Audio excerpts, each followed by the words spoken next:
Today we are putting the Qor Mini Watercolor Palette to the field test with a witch Sona I drew probably several months ago.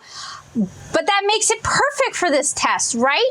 So I recently had the opportunity to go ahead and unbox and swatch this. I was really impressed with what I saw, so I am trusting it with a piece that I think is really cute and that I've been holding back from finishing. So let's do it. Let's put this to the field test. Let's figure out if these are a great watercolor product, and let's get painting. So I purchased my Qor Mini Palette from Dick Blick, and I purchased it in May, and it took until the end of July for it to arrive. So it was on back order for quite a while, but I think the wait was worth it. It's a beautiful little palette that is actually quite unique, not only in its form factor, it utilizes the Qor branding. It's actually very distinctive, but also the interior is silicone, so it should be stain proof, although I've had silicone products like the Fisker's Craft Matte that stain horrifically. So I wouldn't count on anything that you repeatedly apply staining products to remain stain free, but I think it's really cool and I haven't seen any others quite like it. So it has 3 semi-shallow mixing wells in here and then several smaller mixing wells up here, and it is a 12 color palette. And the color map doesn't quite match up perfectly, but as you guys can see, it has some beautiful, brilliant colors, several of which are from the high chroma line. And I'm just really excited to see how this palette mixes and how this palette handles, especially for something that might be a little bit more subdued, because I was kind of hoping to go with like earth tones for her. So we'll see how this palette handles with mixing. We are painting in a Strathmore Field Watercolor Journal. I don't always like these for watercolor, but I use them often enough that you wouldn't think that was the case. I do have reviews of the Field Watercolor Journal either here on this channel or over on my blog. So if you're looking for more information about this particular product, search for that. So I'm going to do the field test in time lapse, and then I'm going to check in with you guys with my thoughts at the end.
Art nerds, I think we are just about finished with this piece. I spread this out over 2 days. I enjoyed working with this palette so much. With some of the other palettes I have tested on this channel, I can get a bead really quickly, and I can already tell that I don't like them. With this palette, it was kind of the opposite. I still got a bead really quickly, but I just really enjoyed using this palette, and I really enjoyed how these colors perform. And sorry, it was just such a pleasure working with it. That was a little bit difficult to put it down. So I wanted to share my thoughts with you guys on the Qor Mini Palette. So the colors in this palette are rich, saturated, and vibrant. If used directly from the palette, you're going to get a huge wallop of color, which may be difficult for some artists to control. While this isn't a traditional mixing set, The colors selected for the set are easy to mix and offer a huge range of mixing possibilities to a more experienced artist, which may be particularly fun for field work. The pans activate quickly with a strong dose of color, so pre-activation isn't necessary. The size is a bit of an issue though. It's so compact that it's very easy to make a mess. This field test was done on cellulose paper, which has a tendency to dull colors a bit. I also did almost everything as a gray mix, so whatever color plus Payne's gray, to make the palette a little easier to handle since the colors are so saturated out of the box. The included mixing surfaces are also really too small to be useful given how saturated these colors are, but you could get away with plein air travel if you also brought a ceramic or plastic plate or tray. Colors reconstitute well and cleanly from pre-mixed dried swatches, like these here. As I've mentioned in my other Qor videos, what makes Qor so interesting is the use of Aquazol rather than gum arabic. I don't have a sample of Aquazol, but Aquazol is clear, not honey yellow, so blues are really blue and the colors mix a little bit truer. Even when allowed to dry out and evaporate overnight to intensify the color, colors reactivate quickly and cleanly. I really love this palette. I like Qor watercolors anyway, and I'm a fan of these half pans, and I'd love to see Qor introduce either refills or additions to the set. For someone like me, pre-filled half pans are more convenient than filling from tube, and Qor watercolors filled from a tube, dried in half pans, tend to get a little bit soupy. Now this is a fairly pricey little palette, but it is very sturdily built. It's got some heft to it, and they just really went all out with branding and design. It's even got a little bit of a narrower profile than a lot of half pan travel palettes. Now the pans inside this palette do seem to be a little bit smaller than your average watercolor half pan, but the paints are also quite domed, so I feel like you're probably still getting the same amount. Now you can't remove this inner liner for cleaning, so that might be a bit of a problem. And as you guys could see, using natural hair brushes, I was kind of slopping inside this palette all over the place. So if that is something you care about, and I know some people do, that is something to think about. I don't know. I mean, obviously you could refill with Qor from a tube, but they are going to handle a little bit differently. So I'd really like to see Qor introduce refills for this, but these are just so hard to get out of this palette because I tried that in the unboxing swatch. They're very stubborn. So I don't know. It's got its pros and cons. I really like it. It may not be the palette for you though. And this is a palette where a little bit definitely goes a long way. So I hope you guys enjoyed this field test. I hope it was useful, helpful, and informative for you guys, as well as maybe inspirational. And I hope to see you guys again really soon with either another watercolor video or maybe even a drawing tutorial here on this channel.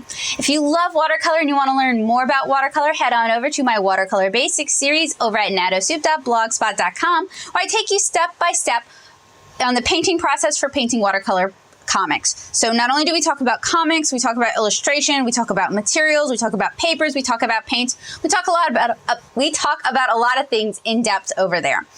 If you enjoyed this video and you aren't yet a subscriber, consider joining us and hitting that bell notification button so that you will be alerted when I update.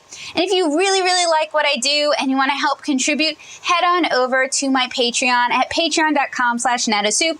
Join the art nerd community and get access to almost all of my videos months before everybody else. So I hope you guys have a great day, and I hope to see you again really soon. Bye, guys.